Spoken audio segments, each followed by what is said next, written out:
State cyber command ने एक बड़े साइबर फ्रॉड रैकेट का पर्दाफाश किया है, जिसमें मुबैना तौर पर डिजिटल अरेस्ट स्कैम के जरिए बेंगलुरु की 74 साला खातून से 24 करोड़ रुपए की धोखाधड़ी की गई। मुल्जिमान ने खुद को सीबीआई और इन्फोर्समेंट डायरेक्टोरेट के सीनियर अफसरान जाहिर करके खातून को झांसे में लिया।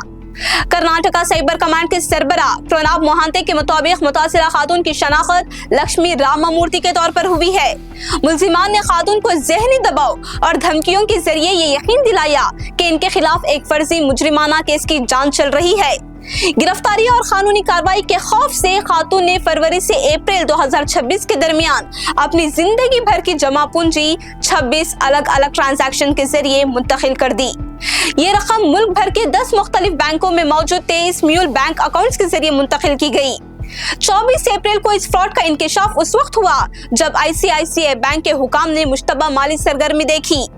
खातून ने 3 करोड़ रुपए के गोल्ड लोन के लिए दरख्वास्त दी थी, जिसके बाद बैंक अमले को शक हुआ और इन्होंने फौरन हुकाम को इत्तला दी। इसके बाद साइबर कमांड की टीम ने फौरी कार्रवाई की। हुकाम ने खातून की काउंसलिंग की, मजीद रकम मुंतकिल होने से रोका और बाकायदा शिकायत दर्ज की।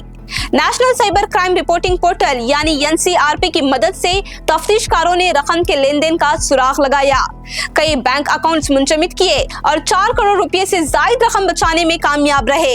इसके अलावा अदालती कार्रवाई के जरिए 1 करोड़ 46 लाख रुपए भी बरामद किए गए। मुल्कगिर जांच के दौरान पुलिस ने तमिलनाडु, महाराष्ट्र, गुजरात, दिल्ली और बिहार समेत मुख्तलिफ रियासतों से 6 मुल्जिमान को गिरफ्तार किया। पुलिस ने कार्रवाई के दौरान 6 मोबाइल फोन भी जब्त किए, जिनके बारे में शबा है कि इन्हें इस फ्रॉड में इस्तेमाल किया गया था। हुकाम के मुताबिक ये मामला कर्नाटक में डिजिटल अरेस्ट स्कैम के खिलाफ अब तक की बड़ी कार्रवाइयों में से एक है। इस तरह के साइबर जराइम में धोखाबाज खौफ, जाली सरकारी इख्तियार और ज़हनी दबाव का इस्तेमाल करते हुए खास तौर पर बुजुर्ग शहरियों को निशाना बनाते हैं।